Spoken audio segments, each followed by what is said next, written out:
ಸಂತತಿ ನಾಶಕ್ಕೆ ಕಾರಣ ಆಯಿತು ಅಂತ. ಎಷ್ಟೆಲ್ಲ ನಾವು ಗೋವು ಅಂದಿವೋ ಅಷ್ಟೆಲ್ಲ ರಾಷ್ಟ್ರದ ಈ ಗೋ ಸಂಪತ್ತೇ ನಾಶಕ್ಕೆ ಕಾರಣ ಆಯಿತು ಅನ್ನುವಂಥ ಸ್ಪಷ್ಟ ನಿಖರವಾಗಿ ಆಗಿರುವಂಥದ್ದು. ಗೋವು ಅಂತಂದ್ಕೊಳ್ಳಿನೇ ತಲೆಯಾಗಿ ಏನು ಬಂದ್ಬಿಡ್ತದೆ, ಹಾಲು ಅಂತ ಬಂದ್ಬಿಡ್ತದೆ. ಹಾಲು ಅಂತ ಬಂತಂತಂದ್ರೆ ಏನಾಗತ್ತೆ ರೀ, ದೊಡ್ಡ ಕೆಚ್ಚಲು ಬಂದ್ಬಿಡ್ತದೆ. ದೊಡ್ಡ ಕೆಚ್ಚಲು ಎಲ್ಲಿ ಅದಾವು, ಜರ್ಸಿ ಎಚ್.ಎಫ್ ಅದಾವೆ.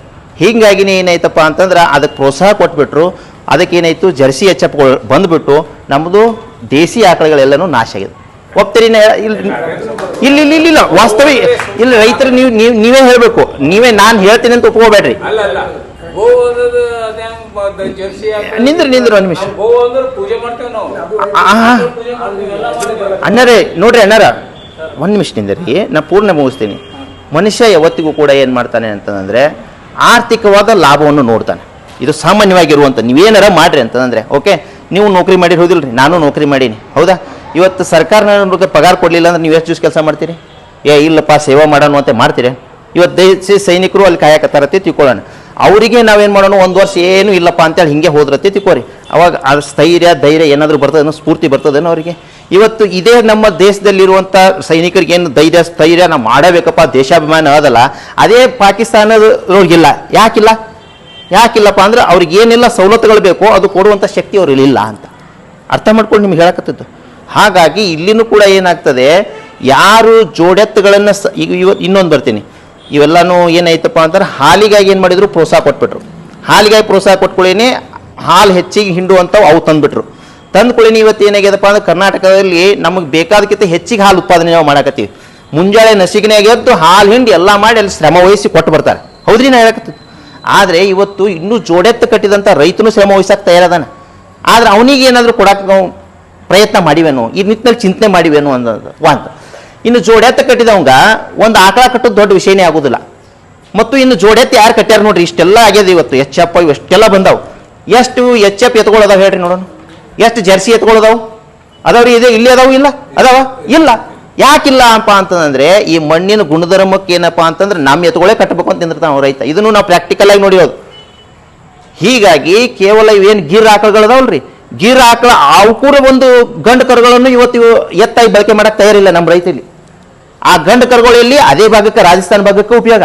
ನಮ್ಮ ಇಲ್ಲಿ ಅಂತಂದ್ರೆ ಕಿಲಾರಿ ಹೋರುಗಳೇ ಇಲ್ಲಿ ಬೇಕಂತಾರೆ ಎಲ್ಲರೂ ಕೂಡ. ನೋಡ್ರಿ ಪ್ರಾಕ್ಟಿಕಲ್ ಅದನ್ನ ಎಲ್ಲನೂ ಚಿಂತನೆ ಮಾಡಿರೋದು ಇದನ್ನು. ಹಾಗಾಗಿ ಇಲ್ಲೇನಪ್ಪ ಅಂತಂದ್ರೆ ನಾವು ಎತ್ತುಗಳಿಗೆ ಏನಾದರೂ ಪ್ರೋತ್ಸಾಹ ಕೊಟ್ಬಿಟ್ಟಿವಿ ಅಂತ ತಿಳ್ಕೊರಿ, ಆಟೋಮೆಟಿಕ್ಕಾಗಿ ಏನಂತಾನೆ ಒಂದು ಆಕಳ ಕಟ್ಟೋದು ದೊಡ್ಡ ವಿಷಯನೇ ಆಗೋದಿಲ್ಲ. ಎತ್ತುಗಳಿಗೆ ಪ್ರೋತ್ಸಾಹ ಕೊಟ್ಟಿವಂತ ತಿಳ್ಕೊಡ್ರಿ, ಒಂದು ಹೋರಿ ಇತ್ತಂತಂದ್ರೆ ಚಲೋ ಹಾಕದಪ್ಪ ಅಂತ ಖುಷಿ ಪಡ್ತಾನೆ. ಇವತ್ತು ಯಾರು ಜನ ಇಲ್ಲಿ ನಮ್ಮಲ್ಲೇ ಕಿಲಾರಿ ಆಕಳ ಕಟ್ಟಿದವ್ರು ಒಂದು ಹೋರಿ ಇತ್ತಂದ್ರೆ ಎಷ್ಟು ಮಂದಿ ಖುಷಿ ಪಡ್ತೀವಿ ಹೇಳ್ರಿ ನೋಡೋಣ?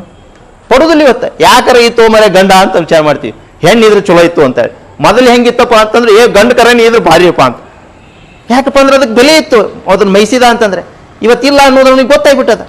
ಹಾಗಾಗಿ ಇವತ್ತು ಏನಾಗ್ಯದ, ಇವನು ಗೇರು ಆಕಳುಗಳಲ್ಲಿ ಏನು ತಂದು ಸಾಕಾಣಿಕೆ ಮಾಡ್ತಾ ಇದ್ದಾರೆ, ಅದು ಗಂಡು ಕರ ಆಯ್ತಂತ ತಿಳ್ಕೋರಿ. ಈ ದಿನ ಒಂದು 4-5 ಕರುಗಳು ಇರ್ತಾವೆ. ನಾವು ಕಸಾಯಕನೇ ಹೋಗಿ ಬಂದನೇ ಇದನ್ನು ಚಿಂತನೆ ಮಾಡ್ತಾ ಇರೋದು.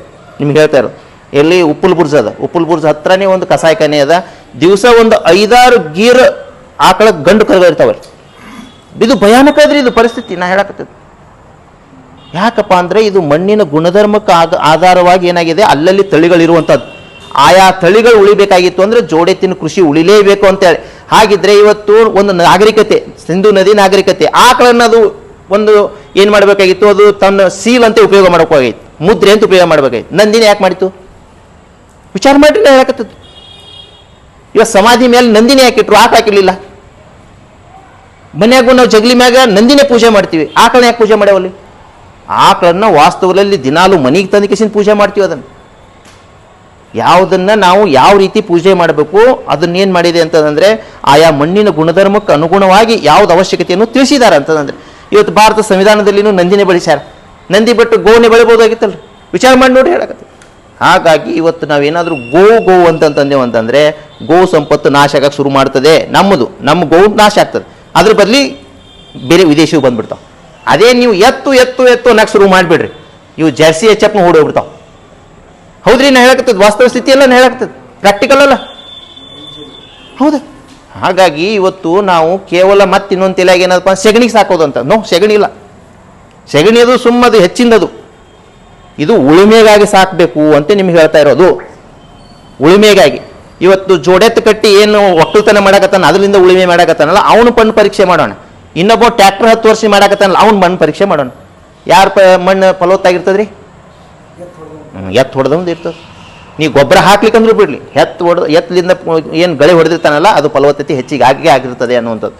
ಹಾಗಾಗಿ ನಾವು ರೈತರನ್ನ ದೃಷ್ಟಿಕೋನದಲ್ಲಿ ಇಟ್ಕೊಂಡೇ ಮಾತಾಡ್ತಾ ಇರೋದು, ರೈತರ ಜಮೀನನ್ನ ದೃಷ್ಟಿಕೋನ ಇಟ್ಕೊಂಡೇ ನಾವು ಮಾತಾಡ್ತಾ ಇರೋದೇ ಹೊರತು ಮತ್ತೊಂದು ಏನೂ ಇಲ್ಲ ಅಂತ ಹೇಳ್ತಾ ಇರೋದು. ಹಾಗಾಗಿ ಇವತ್ತು ಏನು ಹಳ್ಳಗಳ ಹರಿದು ನಿಂತಾವ ಈಗ, ಹೌದ್ರಿ?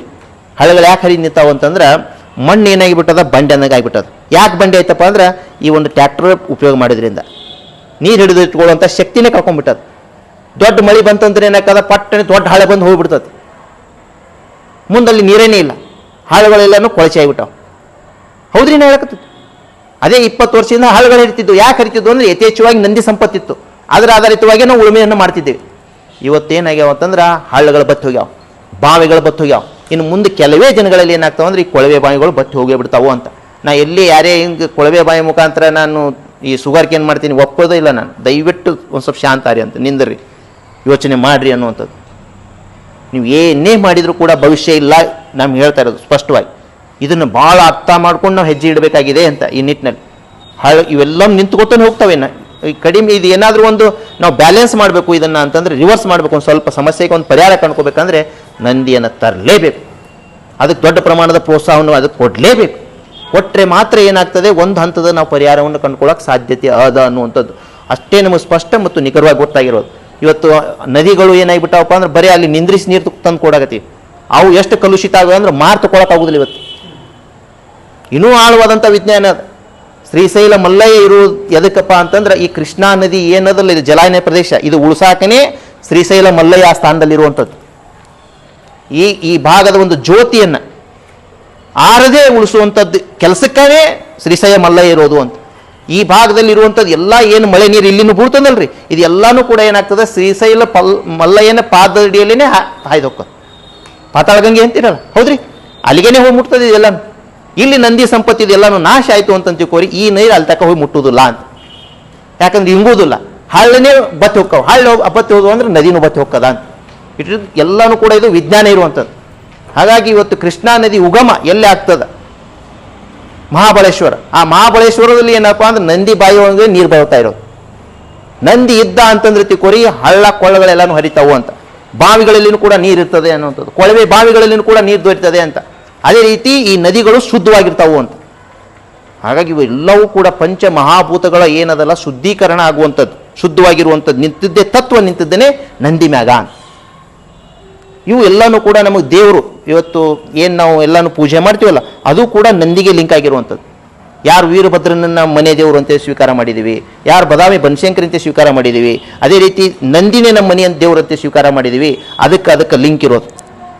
ನಿಮ್ಮ ಕೆಲಸ ಪಾತ್ರ ಭಾಳ ಅದ ಅಂತ. ನಾವು ಪಾತ್ರ ಬಿಟ್ಟು ದೂರ ಆದ್ವಿ ಅಂತಂದರೆ ಮನ್ಯಾಗ ಕಿರಿಕಿರಿ ಭಾಳ ಆಕಾವು, ಮನ್ಯಾಗ ಭಾಳ ತೊಂದರೆ ಆಕಾವು. ಇವತ್ತು ನೈಜ ಉದಾಹರಣೆ ನಂದೇ ಅದಂತಂದರೆ ಇವತ್ತು ನಮ್ಮದು ಕುಟುಂಬ, ಗಂಡ ಹೆಂಡತಿ ಮಕ್ಕಳು ತಾಯಿ ಎಲ್ಲರೂ ಇದೀವಿ. ಯಾವಾಗ ನಂದಿ ಬಂತು ಇಡೀ ನಮ್ಮ ದೊಡ್ಡ ಕುಟುಂಬನೇ ಒಂದಾಗ್ಬಿಟ್ಟು ಎಲ್ಲರೂ ಇದಕ್ಕೆ ಬೆಂಬಲವಾಗಿ ನಿಂದ್ರಾಕತ್ತಾರೆ. ನಂದಿ ನಂದಿ ಅಂದ್ಬಿಡ್ರಿ ನಿಮ್ಮ ಜೋಡಿ ಎಲ್ಲ ಜಗತ್ತೇ ಬರ್ತದ ಅನ್ನುವಂಥದ್ದು ಇದು ಸ್ಪಷ್ಟ ಮತ್ತು ನಿಖರವಾಗಿ ಗೊತ್ತಾಗಿರೋದು. ಹಾಗಾಗಿ ಇದು ಏನಿದೆ ವಿಜ್ಞಾನ ಅದ್ರಿ ಅಣ್ಣ.